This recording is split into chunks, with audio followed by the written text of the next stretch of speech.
आपने फिल्मों या रियल लाइफ में देखा होगा कि इलाके का एक बदमाश होता है जो दुकानदारों से पैसा लेता है ताकि दुकानदार अपना धंधा शांति से कर सके। पैसों के इस लेन देन को कहते हैं हफ्ता वसूली। हफ्ता वसूली का डिट्टो खेल सियासत में भी खेला जाता है, लेकिन सियासत में हफ्ता वसूली बोलेंगे तो बड़ा खराब लगेगा, इसलिए इसे नाम दिया गया है इलेक्टोरल बॉन्ड। हमें उम्मीद है कि सही मायने में इलेक्टोरल बॉन्ड किसे कहते हैं ये आपको समझ आ गया होगा।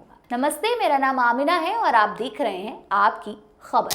खैर, इलेक्टोरल बॉन्ड को पॉलिटिक्स के एंगल से परिभाषित करें तो मतलब निकलता है राजनीतिक पार्टियों को मिलने वाला चंदा। कांग्रेस पार्टी के युवराज राहुल गांधी इलेक्टोरल बॉन्ड पर क्या कहते हैं, चलिए पहले आपको ये सुना देते हैं।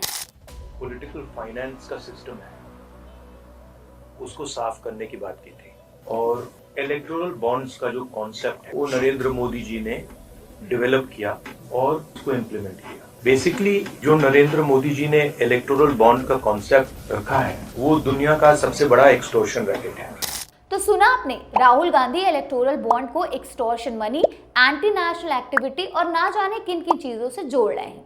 इसकी वजह पता है आपको? दरअसल हुआ ये है कि भारतीय स्टेट बैंक ने सुप्रीम कोर्ट से आदेश मिलने के बाद निर्वाचन आयोग को इलेक्टोरल बॉन्ड से जुड़ा डेटा दे दिया है। इसमें बीजेपी सबसे ज्यादा चंदा हासिल करने वाली पार्टी बनकर सामने आई है।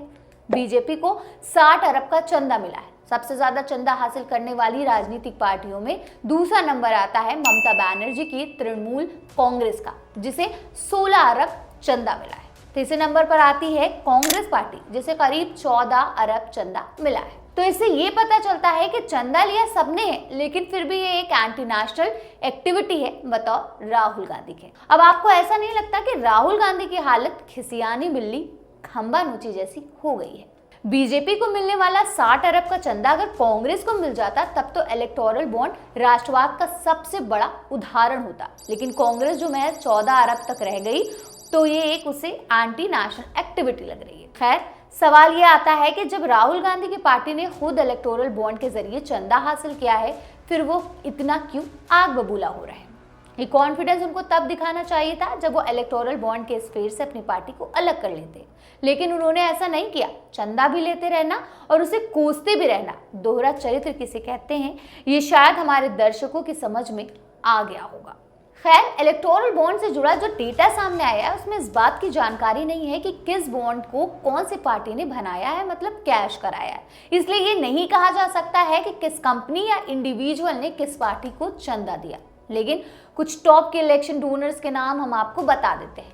सबसे पहला नंबर आता है future gaming and hotel service का, जिसने 1368 करोड़ का चंदा दिया है। दूसरे नंबर पर नाम आता है मेगा इंजीनियरिंग एंड इंफ्रास्ट्रक्चर का, जिसने 966 करोड़ रुपए बतौर चंदा दिया है। तीसरे नंबर पर है क्विक सप्लाई चेन, जिसने 410 करोड़ के बॉन्ड्स खरीदे। वहीं चौथे नंबर पर नाम आता है वेदांता ग्रुप लिमिटेड का, जिसने 398 करोड़ का चंदा दिया है। वेदांता ग्रुप के बारे में बताया जाता है कि 3 मार्च 2021 को कंपनी को Radhikapur West private coal mine मिली थी। कंपनी ने अगले ही महीने 25 करोड़ का चंदा दिया। अब ये चंदा किसके खाते में आ गया होगा? हमें लगता है कि इसके बारे में जानने के लिए आप खुद समझदार हैं। ठीक इसी तरह खुद को हलाल बोनलेस भैंस के मांस के सबसे बड़े उत्पादक और निर्यातक बताने वाली Allana sons private limited company पर इनकम टैक्स की मुंबई ब्रांच ने 11 जनवरी 2019 को छापेमारी की थी। अब इलेक्टोरल बॉन्ड्स पर चुनाव आयोग की रिपोर्ट से पता चलता है कि अलाना सन्स प्राइवेट लिमिटेड ने 9 जुलाई 2019 को 1-1 करोड़ रुपए के 2 बॉन्ड और 9 अक्टूबर 2019 को 1 करोड़ रुपए के 1 बॉन्ड खरीदे थे। ये चंदा भी किसके खाते में आया होगा, ये भी अभी फिलहाल गुप्त है। फिलहाल हमारी इस रिपोर्ट में बस इतना ही। आप बने रहिए और देखते रहिए आपकी खबर।